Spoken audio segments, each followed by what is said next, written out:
bajo el cielo ardiente de Granada, Javier corría por las calles estrechas del Albaicín, con el corazón latiendo como un tambor desbocado. La carta arrugada en su mano temblaba, manchada de lágrimas y tinta corrida. No eres bienvenido en casa. Eres una vergüenza. Las palabras de su padre resonaban, cortándolo como cuchillos mientras el mundo parecía desmoronarse bajo sus pies. A los 25 años, Javier había confesado su verdad, era gay. Lo había hecho con la esperanza de ser entendido, de encontrar en su familia un refugio. Pero en lugar de amor, recibió rechazo. Su madre, callada, no lo defendió. Su padre, un hombre de tradiciones férreas, lo echó de casa sin mirar atrás. Sin hogar, sin dinero, con solo una mochila y un corazón roto, Javier vagaba por las calles empedradas, buscando un lugar donde el peso de su existencia no lo aplastara. Fue entonces cuando lo encontró Diego, un anciano de 70 años, sentado en un banco frente a la Alhambra. Diego, con su chaqueta de tuit gastada y una mirada que parecía haber visto demasiadas vidas, le ofreció un café sin preguntar nada.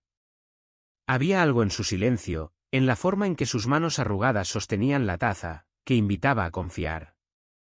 No necesitas contarme nada, muchacho, dijo Diego con una voz grave pero cálida. Pero si necesitas un techo, mi casa está abierta. Javier, desconfiado pero desesperado, aceptó. La casa de Diego era un rincón modesto en el Sacromonte, llena de libros polvorientos y fotografías en blanco y negro. Había un piano viejo en una esquina, cubierto de partituras amarillentas, y un aire de nostalgia que impregnaba las paredes. Diego no era un hombre de muchas palabras, pero sus acciones hablaban por él. Preparó una cama para Javier, le dio comida caliente, y sin pedir explicaciones, lo acogió como si fuera un hijo perdido. Los días se convirtieron en semanas. Javier, al principio, vivía en un estado de alerta, esperando el momento en que Diego le pidiera algo a cambio o lo juzgara. Pero el anciano solo le pedía que lo ayudara con pequeñas tareas, regar las macetas, llevar los libros al mercado de segunda mano, o simplemente sentarse a escuchar sus historias. Diego hablaba de su juventud, de los días en que Granada era un hervidero de poetas y músicos, pero siempre evitaba mencionar a su familia. Había un vacío en sus relatos, un hueco que Javier sentía pero no se atrevía a explorar. Una noche, mientras compartían un vino tinto en el patio, Diego le confesó algo. No siempre fui este viejo solitario, dijo, mirando las estrellas. Tuve un amor, hace mucho. Pero la vida. La vida tiene formas crueles de separar a las personas. Javier, con el corazón aún herido, sintió una conexión profunda con esas palabras. Por primera vez, se atrevió a hablar de su propio dolor, de la traición de su familia, de la soledad que lo consumía. Diego lo escuchó sin juzgar, y en sus ojos, Javier vio algo que no esperaba, comprensión. La vida con Diego comenzó a sanar las heridas de Javier. El anciano lo enseñó a cocinar tortilla de patatas, a tocar acordes simples en el piano, a reír de nuevo. Pero no todo era paz. En el barrio, los rumores corrían como el viento. Algunos vecinos miraban a Javier con desprecio, susurrando que un joven como él no tenía nada que hacer viviendo con un viejo excéntrico. Otros, más crueles, insinuaban cosas peores, alimentando prejuicios que cortaban como vidrio. Javier intentaba ignorarlos, pero el peso de las miradas lo seguía. Una tarde, mientras compraba pan en la plaza, se cruzó con Elena, una mujer de 30 años que trabajaba en una galería de arte cercana. Elena era elegante, con un aire de superioridad que intimidaba. Sus ojos, de un castaño frío, lo escudriñaron.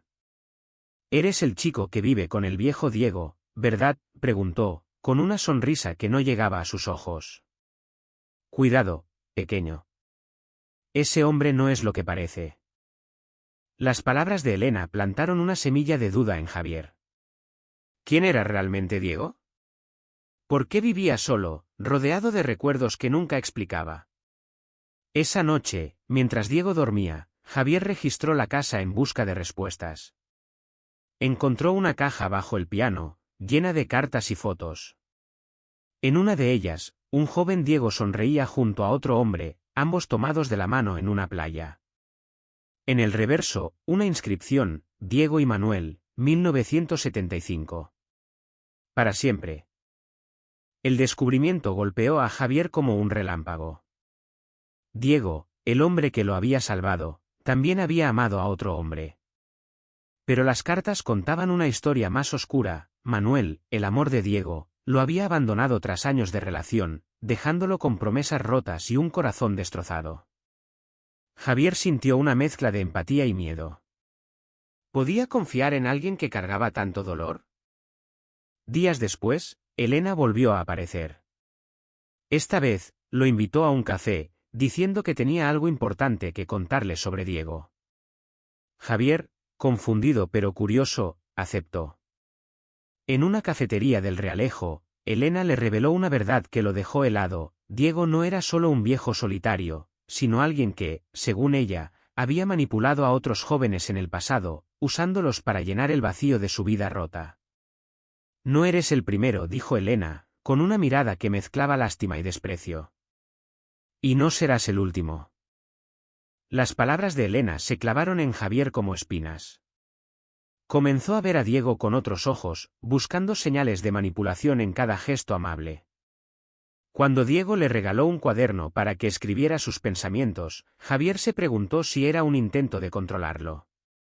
Cuando Diego le ofreció dinero para que estudiara arte, algo que Javier siempre había soñado, dudó si era una trampa. La desconfianza creció como una sombra. Javier empezó a distanciarse, respondiendo con monosílabos, evitando las cenas en el patio. Diego lo notó, pero no dijo nada. Solo lo miraba con una tristeza que Javier interpretaba como culpa. Una noche, incapaz de soportar la tensión, Javier confrontó a Diego. ¿Por qué me acogiste? ¿Qué quieres de mí?, gritó, con la caja de cartas en la mano. Diego, pálido, intentó explicar que solo quería ayudarlo, que veía en Javier el dolor que él mismo había sentido hace décadas. Pero Javier, cegado por la duda, no escuchó. Elena, siempre oportuna, apareció de nuevo. Esta vez, le ofreció a Javier un trato, ayudarla a exponer a Diego como un fraude a cambio de un trabajo en su galería de arte. Javier, sintiéndose traicionado por todos, aceptó. Juntos, fabricaron una historia. Diego, un hombre que manipulaba a jóvenes vulnerables, usando su riqueza y su falsa bondad para atraparlos. La historia se esparció por Granada como fuego, alimentada por los prejuicios de una sociedad que aún veía con recelo a los que amaban diferente. El plan de Elena funcionó demasiado bien. Los rumores destruyeron la reputación de Diego. Los vecinos, que antes lo saludaban con respeto, ahora lo evitaban. El mercado donde vendía sus libros quedó desierto. Diego, herido pero digno, no se defendió. Solo miraba a Javier con una mezcla de decepción y perdón que lo destrozaba por dentro. Javier, atrapado en su propia traición, comenzó a trabajar en la galería de Elena. Pero pronto descubrió que ella no era la aliada que parecía. Elena lo manipulaba, usándolo para atraer clientes con su historia de víctima de Diego. Cada vez que Javier intentaba hablar de su arte, Elena lo callaba, recordándole que su valor estaba en su tragedia, no en su talento. Una noche, mientras limpiaba la galería, Javier encontró un sobre con su nombre. Dentro, una carta de Diego: sé que me traicionaste, pero no te culpo. El mundo nos enseña a temer lo que no entendemos. Si alguna vez necesitas un hogar, mi puerta sigue abierta. Las palabras lo rompieron. Javier se dio cuenta de que había destruido al único hombre que lo había aceptado sin condiciones. Diego enfermó poco después. Una tos persistente se convirtió en algo más grave, y los médicos hablaron de un corazón que ya no podía soportar más. Javier, consumido por la culpa, lo visitó en el hospital. Diego, débil pero sereno, lo tomó de la mano. No te guardo rencor, muchacho, susurró. Solo espero que encuentres tu paz. Diego murió una semana después. Javier, devastado, asistió al funeral en una iglesia pequeña del Albaicín. Allí, entre los pocos asistentes, vio rostros que no esperaba, hombres y mujeres que Diego había ayudado en el pasado, personas que, como Javier, habían encontrado en él un refugio. Cada uno contó una historia de bondad, de un hombre que, a pesar de su propio dolor, nunca dejó de tender la mano. En el funeral, un abogado se acercó a Javier con un testamento. Diego le había dejado su casa, sus libros, y una carta final. En ella, Diego revelaba su verdad: había sido gay en una España que no lo aceptaba, había perdido a Manuel por la presión de una sociedad cruel, y había jurado nunca dejar que otro joven se sintiera solo. Te acogí porque vi en ti al hombre que fui, describió. Perdóname si no supe explicártelo. Javier, con lágrimas en los ojos, entendió la magnitud de su error. Elena, al enterarse del testamento, intentó manipularlo una última vez, ofreciéndole vender la casa para financiar su carrera. Pero Javier, por primera vez, vio a través de sus mentiras. La enfrentó, renunció a la galería y decidió honrar a Diego.